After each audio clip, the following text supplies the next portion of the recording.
Fala galera, eu sou Marcelo Cavalcante, você está mais uma vez aqui no Quarentena Talks do canal Por Trás da Foto. Mais um dia de quarentena, vamos falando aqui sobre temas que você pode aplicar em casa. Hoje eu vou falar sobre espaço de cor. Então vamos lá, muita gente nunca ouviu falar nisso e segue fotografando, vida que segue, vida normal. Agora outras pessoas já ouviram falar nisso e não conseguem entender a diferença e nem para que serve um espaço de cor. O espaço de cor foi criado nos anos 90 por algumas empresas para poder padronizar a forma como o software interpretava a cor e a impressora interpretava aquela cor. Anos 90 a gente começou a ter uma popularização muito grande dos computadores. Antes disso a gente só via imagens impressas em jornal ou revista, ou então na televisão, no cinema, Ninguém tinha acesso à produção de imagem, a não ser quem trabalhasse com isso. E com os computadores em casa, todo mundo começou a fotografar, a escanear, a ter aquela foto em casa, querer imprimir na impressora caseira, e cada parte desse processo trabalhava as cores de uma forma diferente. O programa de scanner trabalhava de uma forma, a impressora trabalhava de outra, o sistema operacional trabalhava de outro. Então era muito difícil você ter uma fidelidade de cor durante esse processo inteiro. No meu blog eu tenho um post detalhado sobre esse tema, Esse vídeo vai ser veiculado lá também, o marcelocavalcante.com.br. Mas basicamente nos anos 90 ali começou com a Microsoft e a HP, duas empresas que dominavam a área da informática na época, resolveram se juntar para criar o sRGB, que era um espaço de cor padrão, ou seja, as impressoras HP iam usar essa configuração de cor, o Windows ia usar essa configuração de cor, todo mundo que fazia software para o Windows passou a usar essa configuração de cor também, os softwares de scanner também. Então a partir daí você tinha uma padronização da interpretação das cores do começo até o fim do processo. Resolveu o problema de 90% dos usuários de computadores caseiros, com a criação do sRGB, que significava Standard Red, Green and Blue, vermelho, verde e azul, um formato standard padrão para todo mundo. Por que essas três cores? Porque são as cores que eram usadas no tubo do monitor, o monitor de tubo daquela época. Na televisão também era assim, Red, Green, Blue, e essas três cores somadas faziam todas as cores que a gente pode enxergar. Todo mundo interpretava o vermelho da mesma forma, o azul da mesma forma, o verde da mesma forma e por aí vai. Isso facilitou a vida de muita gente. No ano seguinte, a Adobe, que é também uma grande software house, uma das maiores empresas do mundo, relacionadas a tratamento de imagem, fotografia, etc e tal. Muitas gráficas já utilizavam programas da Adobe, na época o PageMaker, que hoje em dia virou o InDesign, hoje em dia não, já tem alguns anos, o Photoshop, enfim, grandes programas que já são muito antigos aí nesse universo de fotografia, de tratamento de imagem. Então a Adobe resolveu criar o Adobe RGB, que seria um espaço de cor um pouco maior do que o sRGB padrão. Por quê? Porque as gráficas imprimem em outro padrão, elas imprimem no padrão CMYK, que a gente chama, que é cian, magenta, amarelo e preto. Então, para você converter essas cores que são criadas no espaço de cor sRGB para o padrão CMYK, você tem uma perda muito grande nesse meio aí. Então, para diminuir esse gap entre o sRGB e o CMYK, a Adobe criou o Adobe RGB, que é um espaço de cor parecido com o sRGB, só que mais amplo, principalmente para o lado dos verdes, Ele é muito parecido na parte de baixo, mas ele é mais amplo para a parte dos verdes, e isso foi uma espécie de pedra de roseta, para quem conhece um pouco de história aí da humanidade, entre o sRGB e o CMYK, o padrão Adobe RGB. Então a Adobe passou a incorporar esse padrão dentro do Photoshop 5, que era o Photoshop vigente na época sendo lançado, e a partir daí em todos os seus programas tem também o perfil Adobe RGB incorporado.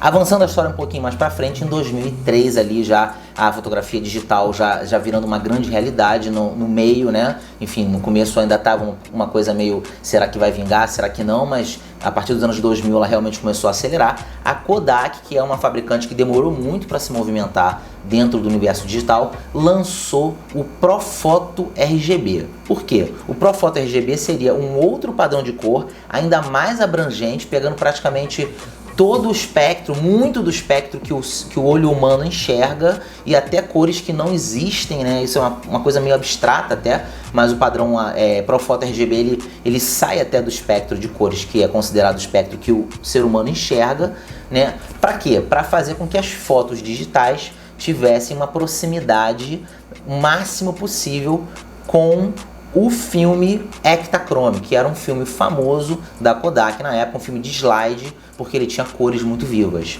Então ela queria que o arquivo digital também chegasse próximo das cores do Ektachrome. Então o padrão Profoto passou a ser o padrão utilizado pelos arquivos RAW.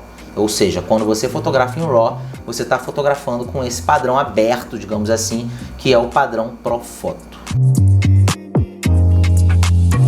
Isso já responde a primeira pergunta que muita gente me faz. Marcelo, qual o padrão que eu devo colocar na minha câmera? Porque hoje as câmeras digitais elas têm a opção de você escolher sRGB ou Adobe RGB no menu, para você já fotografar naquele padrão. A resposta é, se você estiver fotografando em RAW, tanto faz, porque na verdade o arquivo vai vir com esse padrão Profoto aberto, capturando o máximo de cores possíveis, e quando você exportar esse arquivo no seu Lightroom ou no seu Photoshop, ou seja, salvar ele em JPEG, salvar ele em TIFF, salvar ele em PSD, salvar no formato que você quiser, aí você vai dizer para o programa, olha, eu quero que essa foto fique no padrão sRGB ou no padrão Adobe RGB ou mesmo no padrão Profoto. O padrão Profoto, aliás, ele é tão vasto em termos de cores, né, que ele utiliza 16 bits no seu arquivo de imagem, e não 8 bits, que seria o normal. Ou seja, se você exportar uma foto no padrão Profoto em 8 bits, o mais provável que aconteça é que áreas de muito gradiente, tipo um céu que vai ficando azul para azul claro,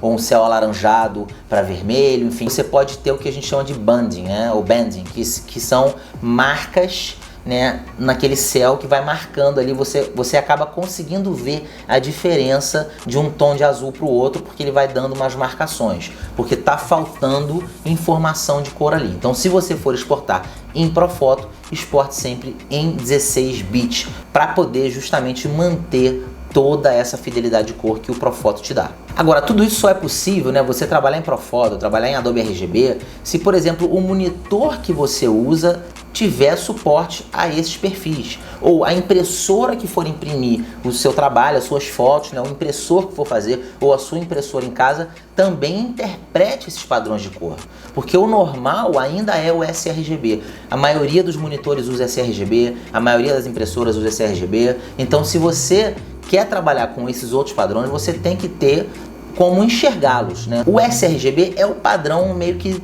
universal e é o padrão usado na internet, ou seja, se você fotografa para postar, né, seu trabalho principalmente vai direto para o Instagram, vai direto para o Facebook, vai direto para o seu site, para o seu blog, o ideal é que você fotografe em sRGB, quer dizer, quando você exportar, né, você exporte em sRGB, ou se você fotografa em JPEG, aí sim, bote sRGB na sua câmera, porque na internet, o padrão utilizado pelos navegadores é o sRGB. Agora, se você vai imprimir a sua foto, você está fotografando para impressão, você trabalha no mercado fine art, você quer vender seus quadros, vender suas fotos, imprimir, aí você tem que saber do seu impressor qual é o padrão que ele utiliza na impressora dele. Ele usa Adobe RGB, ele usa sRGB, ele usa Profoto, a impressora dele tem esses perfis incorporados, ela interpreta essas cores, ela consegue entregar uma impressão recebida num formato Profoto, num formato Adobe RGB, beleza, isso você tem que conversar com ele para entender como ele trabalha, e aí você vai preparar o seu arquivo